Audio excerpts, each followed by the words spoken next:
भारतीय तेल पर प्रतिबंध लगाना यूरोपियन यूनियन को इतना महंगा पड़ जाएगा, इस बात का अंदाजा शायद यूरोपियन यूनियन को बिल्कुल भी नहीं था। लेकिन महज 48 घंटों के अंदर से यह तस्वीर जो इस वक्त यूरोपियन यूनियन के तमाम अलग अलग देशों से निकल करके सामने आ रही है, वो तस्वीर साफ बता रही है कि यूरोपियन यूनियन की कमर भारत ने सिर्फ और सिर्फ 48 घंटों के अंदर इस कदर से तोड़ दी है कि यूरोपियन यूनियन क्यों भारत के आगे अब घुटने टेकने को मजबूर हो चुका है। ये तस्वीरें अलग अलग जगहों से सामने आ रही हैं, जैसा कि स्क्रीन पर आप देख पा रहे हैं। हाल ये बन चुका है कि महज 48 घंटों में यूरोप में फ्यूल क्राइसिस आ चुका है। पेट्रोल पंप पर तेल नहीं है, गाड़ियों की लंबी कतारें पेट्रोल पंप पर लग चुकी हैं। लोग अपनी गाड़ियों को सड़कों पर छोड़ करके जाने को मजबूर हैं और सड़कों पर लंबी कतारों के चलते भीषण ट्रैफिक जाम से गुजरना पड़ रहा है। लेकिन अब लोगों ने भी अपने ही सरकार के खिलाफ सवाल उठाने शुरू कर दिए हैं। इस पूरे संकट के बीच लोगों के उठते सवाल अब वहां की सरकार को हिलाने का काम कर चुके हैं। जनता में आक्रोश आ चुका है। उनका सवाल यह है कि सरकारें कहां हैं, क्यों नहीं संभाली गई उनसे ओनल सप्लाई की जिम्मेदारी, भारत से टकराव क्यों किया गया, और अगर वो इस व्यवस्था को सुव्यवस्थित नहीं कर सकते थे तो भारत के ऊपर सैंक्शन लगाने की क्या जरूरत थी। दरअसल भारत ने पूरी दुनिया के सामने अब यूरोपियन यूनियन को यह दिखा दिया है कि वो वर्ल्ड का तेल लीडर है और महज 48 घंटों में पूरे यूरोपियन यूनियन को बूंद बूंद पेट्रोल डीजल के लिए भारत ने जिस कदर से मोहताज कर दिया है, यह तस्वीरें बतानी शुरू हो चुकी हैं। और अब सबके बाद यूरोपियन यूनियन से तगड़ी प्रतिक्रिया भी सामने आ रही है। यूरोपियन यूनियन के अलग अलग देश, यूरोपियन यूनियन की जो चीफ हैं उर्सुला वन डीयर के पास इस वक्त मीट के बाद बड़े आरोप भी लगाए जा रहे हैं। सवाल यह उठ रहा है कि भारत के ऊपर आरोप क्यों जड़े गए और भारत की सबसे दिग्गज फ्यूल रिफाइनरी कंपनी के ऊपर आरोप लगाने का और उसे ब्लैक लिस्ट करने का क्या मतलब था। और इसको लेकर के अब बड़ी खबर सामने आ रही है। क्या है पूरी खबर? किस कदर से भारत ने सिर्फ 24 घंटे के अंदर अंदर पूरे यूरोपियन यूनियन को ब्लैकआउट की कंडीशन में पहुंचा दिया है। इस कदर से भारत ने पूरे यूरोपियन यूनियन को तेल के लिए मोहताज कर दिया है। और इसको लेकर के भारत अकेला नहीं बल्कि एक बड़े दिग्गज देश ने भी भारत का साथ दिया है। क्या है पूरी खबर? क्या पूरी अपडेट सामने आ रही है और तस्वीरों में क्या क्या और भी चीजें सामने आ रही हैं, समझेंगे, देखेंगे इस वीडियो में। तो चैनल पर बने रहे, वीडियो को लाइक और चैनल को अगर अभी तक सब्सक्राइब नहीं किया तो सब्सक्राइब कर लें और बेल आइकॉन को दबा लें, क्योंकि आपके लिए महज कुछ 1 सेकंड का काम है, लेकिन इससे हमारी काफी बड़ी मदद होती है। दोस्तों, भारत ने जिस कदर से पिछले चंद घंटों के अंदर अब यूरोप को घुटने पर ला दिया है, वो खबर तो आप सब ने लगभग पढ़ ली होगी।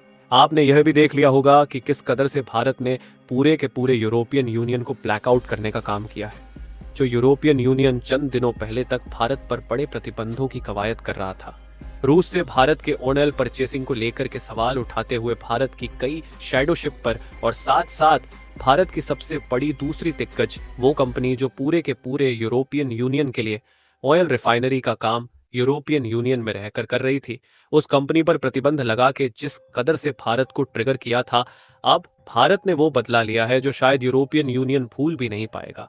और यह सबको कुछ भारत ने महज चंद घंटों में लिए गए अपने फैसले से किया है। भारत ने पूरे के पूरे यूरोपियन यूनियन के महकमे को हिला दिया है।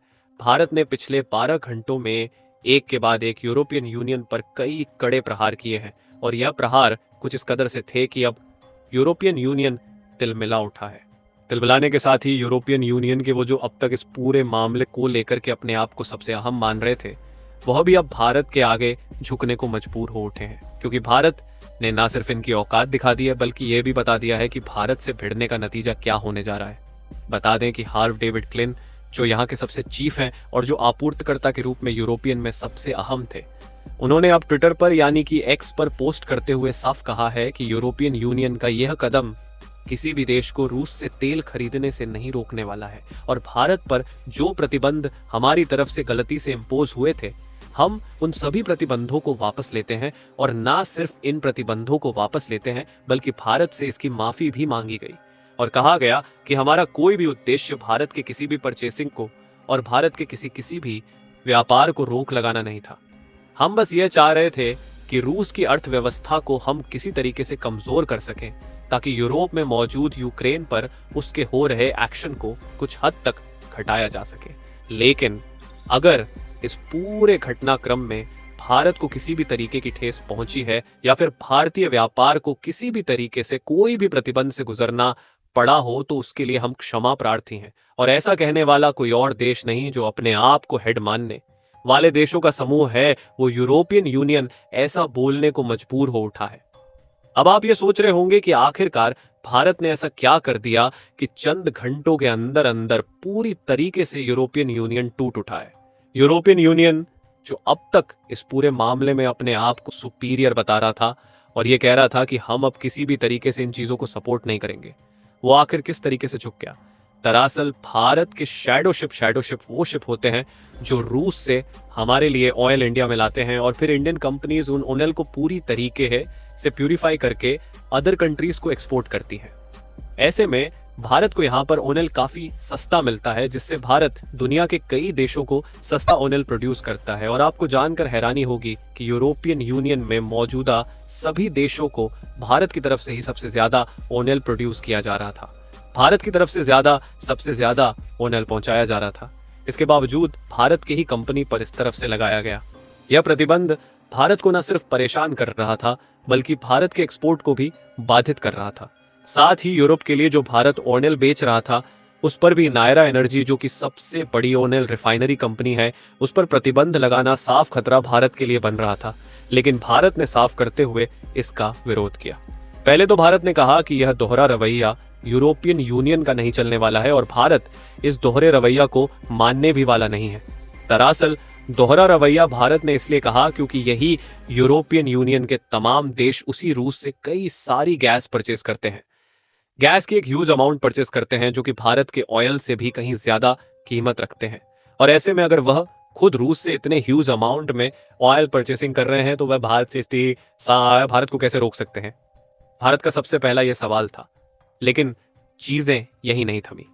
मामला और तूल पकड़ा तो भारत ने इस पर एक्शन लेने की ठानी। दरअसल सबसे ज्यादा हैरानी वाली बात तो यह है कि भारत ने अभी सिर्फ और सिर्फ 40% ऑयल की सप्लाई को रोका है। उतने में ही पूरा का पूरा यूरोपियन यूनियन के देश तिलमिला उठे हैं, जहां पर अचानक से 3 गुना तक की यहां पर फ्यूल्स की कीमतें बढ़ चुकी हैं यूरोपियन यूनियन में। और देखा यह जा रहा है कि लोगों की लंबी कतारें हैं।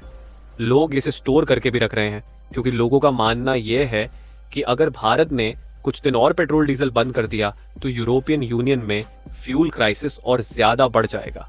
पहले ही वह फ्यूल क्राइसिस सिर्फ 40% पर ही जूझ उठा है और यहाँ फ्यूल क्राइसिस के चलते लोगों की लंबी कतारें लग चुकी हैं, सड़कें जाम हो चुकी हैं। कई जगहों से तस्वीरें यह भी आ रही हैं कि लोग इसके विरोध में उतर चुके हैं, अपनी सरकारों के खिलाफ उतर रहे हैं क्योंकि लोगों का मानना यह है कि फ्यूल उन्हें नहीं मिल रहा है और इसलिए वो सड़कों पर गाड़ियों को छोड़ के अपने घरों को जा चुके हैं, जिसके चलते सरकार भी खासा परेशान हो रही है और इसी चलते यूरोपियन यूनियन और भी ज्यादा घुटने टेकने को मजबूर है। अब आप ये सोच रहे होंगे कि क्या यूरोपियन यूनियन के पास ऑयल स्टोरेज की कोई कैपेबिलिटी नहीं थी, जिसके चलते महज 24 घंटे में ही भारत से ऑयल कमजोर होने की वजह से यूरोपियन यूनियन में क्राइसिस सी कंडीशन बन गई। तो दरअसल आपको बता दें कि यूरोपियन यूनियन में एक दो नहीं बल्कि कई सारे देश हैं और यहाँ कई देशों का एक ऐसा संगठन है जो कि किसी भी देश के खिलाफ यहाँ प्रतिबंध लगाते हैं, हटाते हैं। कई बार ऐसा होता है कि उन्हीं देशों से खरीदते हैं और उन्हीं देशों पर प्रतिबंध चढ़ते हैं, जैसे कि अभी हो रहा है।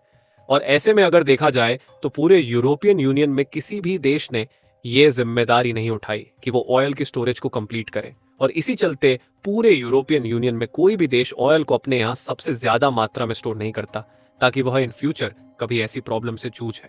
लेकिन भारत के पास ऐसे स्टॉक कम से कम 4 से 5 साल के लिए तक मौजूद है। यानी कि अगर आज की डेट में भारत किसी भी देश से ऑयल, ऐसा होता है कि उन्हीं देशों से खरीदते हैं और उन्हीं देशों पर प्रतिबंध चढ़ते हैं, जैसे कि अभी ये हो रहा है। और ऐसे में अगर देखा जाए तो पूरे यूरोपियन यूनियन में किसी भी देश ने यह जिम्मेदारी नहीं उठाई कि वो ऑयल की स्टोरेज को कंप्लीट करे और इसी चलते पूरे यूरोपियन यूनियन में कोई भी देश ऑयल को अपने यहाँ सबसे ज्यादा मात्रा में स्टोर नहीं करता ताकि वह इन फ्यूचर कभी ऐसी प्रॉब्लम से जूझे। लेकिन भारत के पास ऐसे स्टॉक कम से कम 4 से 5 साल के लिए तक मौजूद है। यानी कि अगर आज की डेट में भारत किसी भी देश से ऑयल अब भी और भी प्रतिबंध वो अब लगाएंगे। यूरोपियन यूनियन को दरअसल भारत ने पूरी तरीके से ना तो ऑयल की सप्लाई अभी तक ब्रेक की है और ना ही इसमें कोई मेजर चेंज किया है। हाँ, लेकिन भारत ने इसकी ऑयल सप्लाई के कम करने के साथ ही ऑयल के रेट यानी कि जो दाम है उनमें बढ़ोतरी करती है। भारत ने कहा है कि अगर हमारा रूस से जो ऑयल परचेसिंग है उसे ये कंपनियां बाधित कर रही हैं, देश बाधित कर रहे हैं, यानी कि हमारी शैडो जो शिप है उन्हें अगर रोका जा रहा है तो सीधी सी बात है हमारे पास इसका प्रोडक्शन कम होगा तो हम इनकी कीमतें बढ़ा देंगे। और ऐसा ही किया भारत ने जैसे ही ऑयल की कीमतें बढ़ाई उधर यूरोप में कई गुना ज्यादा उसका इम्पैक्ट दिखा। पहली बात, परचेसिंग कम हुई तो इससे ही कीमतें बढ़ जानी थी, और दूसरी बात, भारत ने जैसे ही कीमत बढ़ाई उससे यह कीमतें और ज्यादा कई गुना बढ़ गई या 3 गुना तक बढ़ चुकी थी। और इसे 3 गुना के बढ़ने की वजह से पूरे यूरोप में हलचल मची हुई है और इसी चीज को लेकर के लगातार सवाल उठ रहे हैं और कहा यह जा रहा है कि भारत आखिर करना क्या चाह रहा है। यूरोपियन यूनियन पहले ही घुटने टेक चुका है, पूरा का पूरा यूरोपियन यूनियन भारत से माफी भी मांग रहा है। अलग अलग तरीके से अलग अलग देशों से पोस्ट सामने आ रही हैं जहां पर यह कहा जा रहा है कि भारत को इसका निशाना बनाने का कोई हमारा उद्देश्य नहीं था, और अगर गलती से ऐसा हुआ भी है तो हम भारत के ऊपर से ऐसे प्रतिबंध हटा रहे हैं। लेकिन फिर भी भारत ने ठान ली है कि अब यूरोपियन यूनियन को वह सबक सिखा करके रहेगा। दोस्तों, ऐसा क्यों कर रहा है भारत? आपको क्या लगता है कि भारत और कुछ करने की प्लान में है? दरअसल भारत को ऐसा करना जरूरत पड़ रही है। अब आप ये समझिए कि यह यूरोपियन यूनियन अगर ये मान के चलते हैं कि वो किसी भी देश की सप्लाई को, चैन को बाधित कर सकते हैं तो ये उनका वहम है। भारत ने चंद घंटों में यह दिखा दिया कि वो वर्ल्ड का तेल लीडर है, और भारत सिर्फ रूस से नहीं बल्कि अमेरिका और तरह तरह के देशों से, यहाँ तक कि ब्राजील और वेनेजुएला से भी अब शिपमेंट लेने जा रहा है। इसका मतलब यह है भारत अपने फ्यूल के लिए कई देशों पर डिपेंडेंट रहे, किसी एक देश पर नहीं। इसलिए भारत के ऑयल सप्लाई पर कोई चीन पर प्रभावित नहीं करेगा। लेकिन अभी बात किया जाए यूरोपियन यूनियन की, तो यूरोपियन यूनियन अगर सबसे ज्यादा फ्यूल कहीं से लेता है तो वो इंडिया से लेता है। अब आप ये सोच रहे होंगे कि आखिर ऐसा क्यों है। दरअसल फ्यूल की कॉस्टिंग अगर देखी जाए तो इंडिया के कंपैरिजन कोई भी देश यूरोपियन यूनियन को इतना सस्ता फ्यूल नहीं प्रोवाइड करता। सबसे पहली बात, अमेरिका का ऑप्शन यूरोपियन यूनियन के पास खुला है, लेकिन अमेरिका का तेल इतना महंगा है कि खुद अमेरिका ही इंडिया से जो रिफाइंड ऑयल है वो परचेस करता है। दूसरी जगह, यूरोपियन यूनियन के पास चीन का भी ऑन ऑप्शन है, लेकिन अगर देखा जाए तो चीन यूरोपियन यूनियन से कहीं ज्यादा भारत से अधिक दूर पड़ता है, यानी कि इसकी जो प्रोडक्शन लाइन है वो उससे यूरोपियन यूनियन की दूरी अधिक होने की वजह से इसकी कॉस्ट और महंगी पड़ जाती है। यानी कि भारत जितने में यूरोपियन यूनियन को तेल मुहैया करा देता है, चीन उसे कहीं ज्यादा रुपया यूरोपियन यूनियन से वसूलेगा अगर वो उसे परचेस करते हैं। तो यानी कि यूरोपियन यूनियन के पास सबसे सस्ता और टिकाऊ ऑप्शन इंडिया ही है, और इसलिए सबसे अधिक मात्रा में तेल जो परचेस करता है यूरोपियन यूनियन, वो भारत से ही करता है। और अगर भारत से यह बाधित होता है तो यूरोपियन यूनियन को कई और अल्टरनेट खोजने पड़ेंगे, जिसके लिए वह चीन की तरफ बढ़ सकता है, डायरेक्ट रूस की तरफ भी बढ़ सकता है। लेकिन अब बात यहां पर फंस जाती यह है कि अगर रूस के तेल को भारत के थ्रू होकर कि आप नहीं खरीद रहे हैं तो आप रूस से डायरेक्ट तेल कैसे खरीद सकते हैं? जब आप चाहते हैं कि रूस की इकोनॉमी को कमजोर करना है तो आप रूस से तो खरीद नहीं सकते। ऐसे में यहां पर एथिकल पूरी तरीके से यूरोपियन यूनियन फंस चुका है। अमेरिका से खरीद नहीं सकता क्योंकि ऑयल इतना ज्यादा महंगा है, चीन से खरीद नहीं सकता क्योंकि वो दूर इतना ज्यादा है, और भारत से खरीदने में भारत ने अब आनाकानी कर दी। इसका मतलब यह है कि यूरोपियन यूनियन के पास ये इसके अलावा कोई ऑप्शन नहीं बचता। और इसके बाद अब यूरोपियन यूनियन पर भारत का अगला क्या कड़ा फैसला होने जा रहा है, यह देखना बहुत जरूरी है। और भारत को लेकर के आप क्या कहना चाहेंगे? क्या भारत ने बिल्कुल सही कदम उठाया? अगर हां तो कमेंट बॉक्स में लिखकर बताइएगा। साथ ही वीडियो को लाइक और चैनल को सब्सक्राइब करना बिल्कुल भी मत भूलिएगा, क्योंकि आपके लिए यहां पर सबसे पहले अपडेट और बिल्कुल सटीक अपडेट जानकारी मिलती रहेगी। जय हिंद दोस्तों।